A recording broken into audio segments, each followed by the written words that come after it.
welcome everyone. Just a tiny caveat. If you saw me at the Open Source Summit in Dublin, this is very similar. So feel free to go and look at another session. Otherwise, delighted to have you here. So today I'm going to be talking about proving your worth as an open source program office. And a bit of context to that title. This is around kind of understanding OSPO's open source program officers as value drivers to business. Of course, they're kind of champions and advocates of open source, but how do we get that open source engagement to align to business values above and beyond what we all get excited about in terms of general open source? So for the whole purpose of this presentation, we're going to treat OSPOs as their own entity, kind of existing in their own right, but of course they exist within an enterprise as well, and we'll give some context to that as we go through the slides. And the idea here is that really open source should be contributing towards realizing actual business value above and beyond some of the exciting reasons why we're engaged and motivated to consume and contribute to open source. So, well, a little bit more about me. Yeah, I am the lead open source program manager at EPAM Systems. So I work within the OSPO, and I particularly look after our community, so our developer relations and advocacy, as well as our products, so our kind of internal tools that we use to measure our open source contribution and engagement. I'm also interested in sustainability, so Green Software Foundation, that kind of stuff, diversity and inclusion. I run a charity that promotes LGBT plus diversity in the tech sector. And I realized there's probably a comma needed there. I speak Spanish and I'm interested in Spain, but I also have a French bulldog. I don't think there are Spanish bulldogs. So yeah, that probably needs a comma there. And of course, yeah, I'm Open UK's Chief Learning Officer, which is a very exciting role and something that I do pro bono. So let's kick off. So OSPOs in the enterprise, so open source program officers, this is the abbreviation I'll use throughout the session today.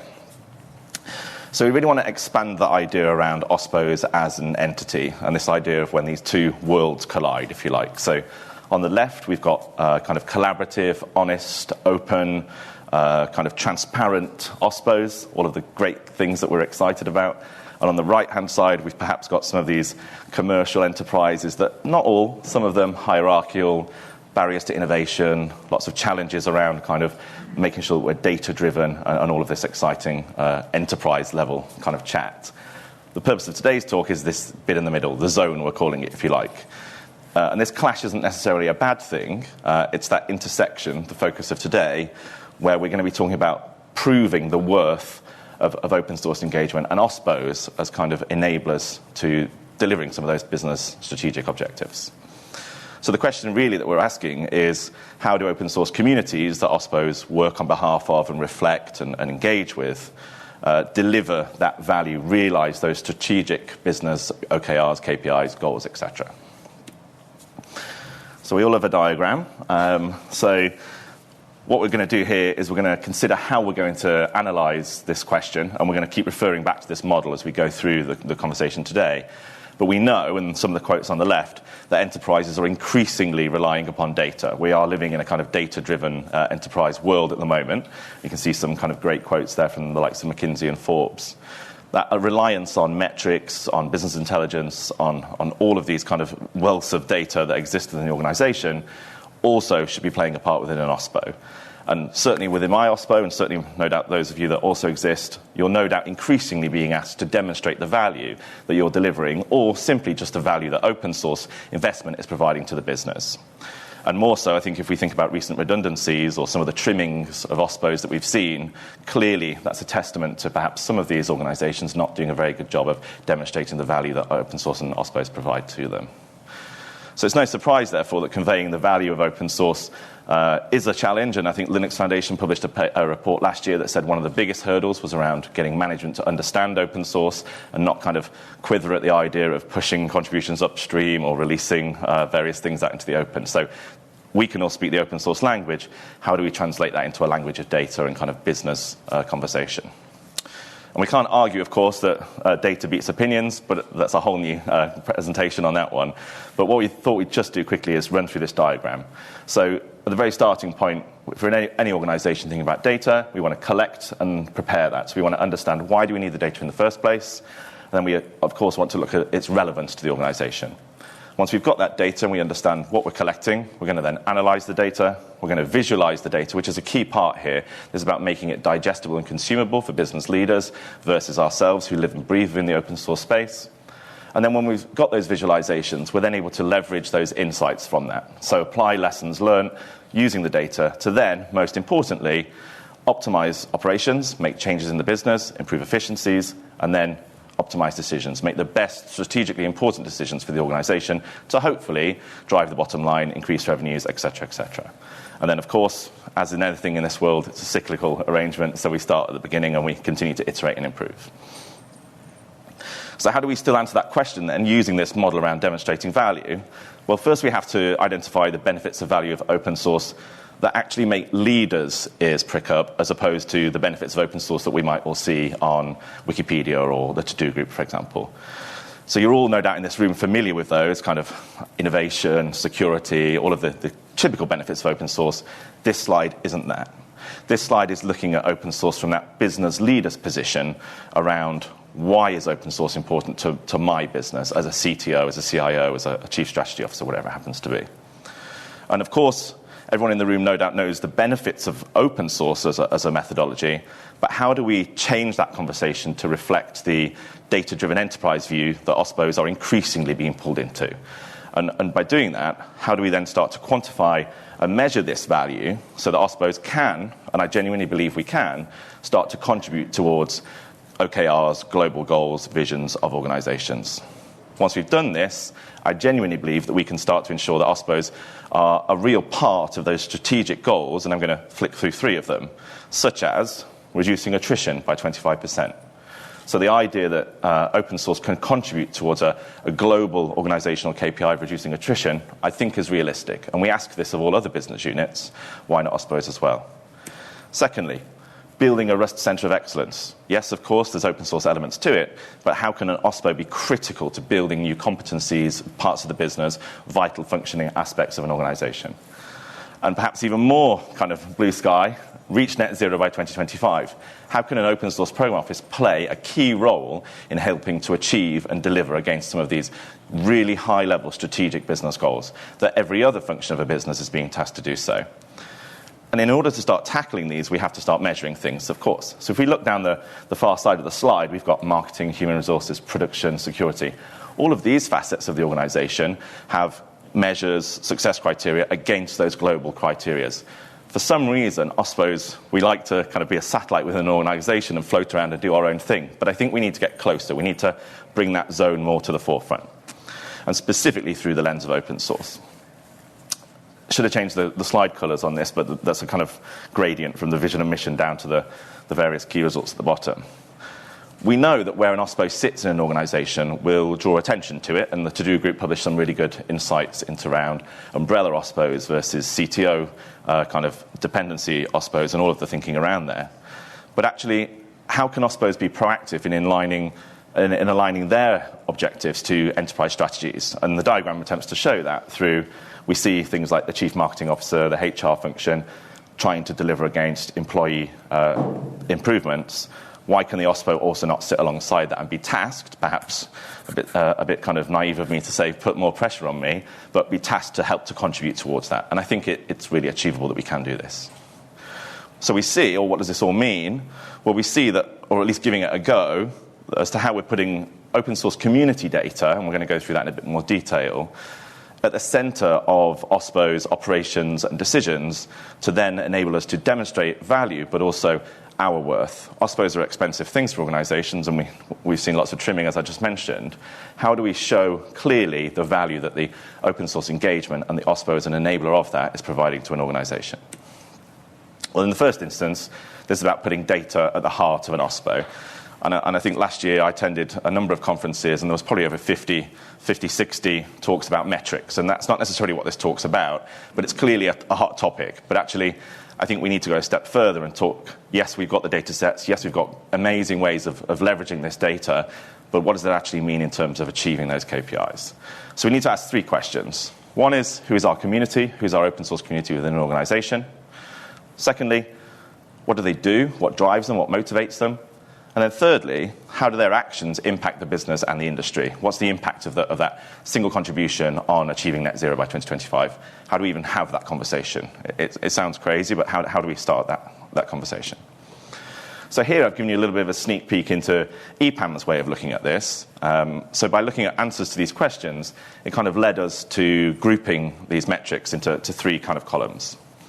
On the left, we've got the who or the community. So, and I'm going to read a little bit because there's a bit more detail here from one of my product managers. So we've got the who or the community data that gives us insights into growth and retention trends, how many contributors join our open source community, how many remain. They also give us data around diversity, gender, location. And in the middle, we've got individuals, or the what. So this is the story about adopted technologies, maturity of our contributors, experience in open source. And we can combine that with our community data to start to get insights into geographies of adopted languages, for example. And on the right-hand side, that impact, that industry piece, how? This is how are we using those individuals in open source projects? What is the community contributing into? Combining it with an inclusion metric, for example, we can start to look at newcomers who join the open source community and what skills are they bringing, where are they contributing out to? So there's no better way, I think, to explain this than giving a few worked examples. So I'm going to go through three short examples here of scenarios that are real-life use cases from EPAM, although the numbers are not correct. But we need to think back to that diagram, the three stages. So as we go through these, we're talking about the collect and prepare. So why do we need this data? And what question are we trying to answer? Secondly, the second stage was analysis or analyze. How are we presenting it? Is it digestible? Does it make sense, hopefully, to you all in the organization who don't work for EPAM and perhaps are able to look at the screen? And thirdly, how do we apply that decision to then optimize the decision? How do we apply that data to then optimize decisions and, of course, start to work towards achieving some of those business goals? So I'll have a sip of water and we'll kick off with number one. So here, we're going a step beyond, I think, just simply showing project contributions. What we're trying to do here within the OSPO is enable our open source activity to sit alongside all of the other enterprise reporting programs we have for any other client deliverable. So at the moment, there is no accurate way of us saying our open source engagement meets all of these delivery metrics on time, on budget, etc. And what happens is, therefore, the leadership don't get visibility of open source engagement. They're not able to say that open source is contributing to X, Y, Z within this client delivery. What we're trying to do here is, instead of relying upon submissions of reports, etc., we've gone straight to the source. So we're looking at every single individual's contributions to GitHub, GitLab, Drupal, whatever it happens to be, pulling that into a dashboard from source, and then reporting on it, much like you would with any other project, around things like project velocity, activity. So the value we're delivering here is that, much like our general client projects, the OSPO is enabling our open source contributors to start to tell the same story around delivering on time, on budget, and hopefully in line with the kind of expectations of the organization. On the diagrams you can see, the first chart shows one of our projects team's monthly velocity, so from the beginning of 2022, and what we can start to see is the average number of events or push events throughout the year. Obviously, any project managers, delivery managers in the room will start to say, okay, why did we decrease here? What happened? Is there a risk of the contract coming to an end? Are we seeing low motivation? What are the implications around this velocity? That didn't exist before, and certainly doesn't exist in most organizations, around being able to track open source engagement at this level from a delivery management perspective. Similarly, if we look at activity at the bottom, this is push events. This is showing cadence over the month. And here what we start to see is, when are we having down days? So have we got too many sprint plannings, Kanban reviews, backlog, etc. going on around this? Much like you would do in any other tool. We don't use Jira to track open source contribution. I'm not sure many people do. But this is bringing us a step closer to being able to use those kind of insights around data within the organization to really demonstrate the value that open source is providing in terms of delivering quality. So our second example is a more exciting one, particularly if we start to think about revenue and the opportunity that comes from that in a commercial organization. This is the idea that by looking at that source data, by looking at the contributions that our individuals in the organization are making, the OSPO is able to be reactive and responsive, going back to some of those business values at the beginning. Here what we're able to do is we're able to help the organization respond quickly to client and industry demands and trends. So instead of relying upon internal HR platforms where you all populate your skills and your expert level or whatever it happens to be, we know immediately that Michael and Paul, they're not real names, have been working with this programming language, and we can see the repositories they've contributed into, and we can see that it reflects 0.1% of all of the programming languages within EPAM. Well, what does that mean? Well, this means that when an RFP comes in from a client saying we need expertise within this new language or this new skill, instead of our pre-sales team going onto our internal platforms saying, oh, well, unfortunately, we don't have anyone from EPAM or we need to go to market, this tool is immediately saying, well, we do, because yesterday we saw 6 push events into this repository from this individual. This is populated on a daily basis. That responsiveness, that ability to flex to demand and industry trends, but also start to think about that Rust Center of Excellence that we wanted to build, is showing that already within a 60,000 headcount organization, we've got people at the very forefront of innovation within open source, and we're not relying upon that kind of long tail drag of waiting for them to update their internal skills profiles or whatever it happens to be. The business value in that, well, that's showing that our leadership can be comfortable knowing that as an OSPO, we're enabling that ability for organizations to flex and shift around the demand of the industries and new languages that pop up, but also our clients have more reassurance that when an RFP comes in and we go back and say we don't have this skill or we need to go to market and find people, we're hopefully telling the truth. Or we don't necessarily need to go and find external consultants, engineers, whatever it happens to be. And the diagrams on the right-hand side are simply just a drill down of what that looks like in our system. So we type in a language, we find the individuals, we find the repos they contribute to, we can even go and have a look and see what's going on, what kind of contributions they've done, and then we can comfortably come back with a response and say, yeah, we're skilled in this area. And then our final example, this is a really interesting one from a talent acquisition piece. Of course, open source is a real pull factor when we think about jobs and recruitment. The value here that the OSPO has been able to provide in terms of business value and thinking about that employee retention or attrition is what we're able to do is through understanding the initiatives and programs we've rolled out. So this may well be learning or onboarding modules around open source. This may well be a bonus or contribution that we provide, a contribution reward system that we provide for open source contributors. We're able to see the impact of those policies, those ways of working on employee attrition and retention of open source engaged, as I call them, engineers and developers.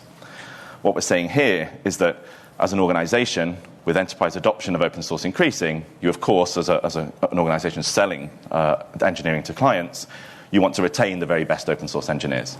Here we can say, by introducing X initiative or by investing in Y, we're able to see a net retention in open source engaged engineers. Now, it's not to say we're losing people in other parts of the business. We may well are, but they're outside of my OSPO. But here what we're saying is that we've made open source kind of critical to that future-proofing of the organization by retaining and ensuring we retain the very best people to help us with our own open source maturity and supporting our clients. And that's the kind of key business value. What we're talking about is that when we sit down with the talent acquisition team or the chief people officer and they say, well, how does the OSPO help with this? We're able to actually quantifiably provide tangible examples of implementing policies, procedures, processes, whatever they happen to be, that then have a real net impact on retaining the very, very, very best people in the organization. So we couldn't talk about the benefits of business value without bringing up ROI, return on investment. So everything I touched upon is clearly about delivering business value. And what we try and think about that is then how does that look in terms of the return on investment that perhaps our leadership is paying to run an OSPO and the costs that come with that. So this is my final slide, really. But what we've been saying is that we're under increasing pressure to demonstrate the value of open source and certainly the value of an OSPO, proving your worth if we think back to the title of the presentation. And as a growing team and a growing adoption of open source continues, obviously the cost of that is going to increase, the impact on the bottom line. So the way I like to explain it, and I've written a sentence out, is that this slide is about seeing visible results from operational and strategic decisions, and I'll talk through one of these in a second, that are made as a result of open source engagement and then its subsequent measurement to enable tangible contributions towards business goals. So if you think right back to the beginning in our 3-stage diagram, because I said we'd go back, if we take 2 worked examples, the idea of recruiting talent. So we want to hire in the very, very best open source engineers. We all want the best people in our organization. By doing that, we're then able to leverage them to enhance our own internal policies, to build better processes, to build better tooling to support with our client deliveries. And in turn, by doing that, we're then, of course, able to deliver better product, build better solutions for our clients, and then, of course, we can celebrate. But what we're able to do then is make the organization even more attractive, delivering against some of those high-level goals, and then repeat the process. So by going through that kind of cyclical activity, with the OSPO as the enabler of this, we're able to bring in more people, build better tools, and it's a kind of roundabout circle. And that's a less exciting one. The one at the bottom is the one I get really excited about, is this kind of ESG sustainability piece, is that if we can build a great culture, an open source culture of consumption and contribution within the organization, which is sometimes challenging in an organization that makes money off selling bespoke infrastructure and solutions to clients, then what we can do is we can educate the right people, the account managers, the delivery managers, the engineers, to reuse open source solutions, to recycle code, to do inner sourcing, to leverage the environmental social benefits that come through doing that. And in turn, thinking about that net zero objective, and it's not EPAM's net zero 2025, it's just an example, we can then become more environmentally aware, we can practice sustainable development, some of the things that the Green Software Foundation is championing, and of course we can celebrate that and then repeat the process again. And I hope through talking through this and providing those kind of three-stage approaches that really you are able to see that the investment in OSPOs, the investment in open source engagement in an organization, and then mapping that open source engagement in a business data language to objectives and goals, and then demonstrating that worth through examples like we've just seen, really does put the OSPO alongside those other business functions in being able to be a key player and voice in delivering against strategic goals and KPIs. So thank you very much for listening. Thank you.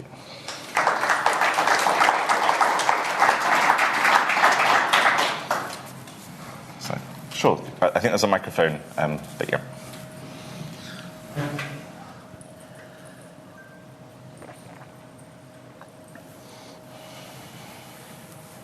Thank you, that was very interesting. We work with a client where EPAM also plays a part in a project, and it's an open source, it's an open stack system. Should we be encouraging the contributors from EPAM to be making open source contributions as well? How does that work with when you're working on client time? Does EPAM encourage open source contributions on client time? How do you square that? Yeah, it's a good question. So EPAM's policy, and something that we always advise as part of our own open source kind of consultancy, is that you should have as most lenient a policy as possible. So EPAMers can use their own materials, they can use EPAM's materials, EPAM's time, and whatever it happens to be. And we don't have an expectation that they go home and then do open source contribution in the evening. With client projects, what we hopefully do, and I think we need to do a better job, is we would like to have our clients be part of that journey with us. So it's not about saying, oh, by the way, 20% of your engineering capability is going to be used to contribute to open source that perhaps has no impact on what you're paying us for. But actually what we're trying to do is shift the client's perception and understanding of the value of open source in achieving their own goals, and therefore being more accepting of those engineers contributing to open source, or even putting forward the idea of consuming open source as part of that client delivery is something that we're trying to do a bit more of a gentle kind of encouragement around. But it's a difficult question, of course, around you've got a client paying you and then you're saying, well, they're actually going to be contributing to open source during that time, and then you miss the milestone, for example. Yeah, it is a challenge, and we don't explicitly provide a yes or no to that. Yeah, any other questions? Sure. For risk of being singled out as a troublemaker that was always asking questions. Actually, this isn't a question. It's just thank you very much for this talk. Really interesting. From my experience in enterprise previously, I think the notion of capturing data around the OSPO is under kind of estimated. People don't really look at it, and it's really difficult. So how do you value your OSPO? How are you generating those metrics? And I was quite interested to see you didn't have metrics there on how much costs were saved or how much litigation was avoided and things like that. So the metrics you capture are obviously going to depend on the organization you're in, but it's really complex. But I think you're completely right. You've hit the nail on the head. Is you have to show that value in a way that talks to the management stakeholders in reality.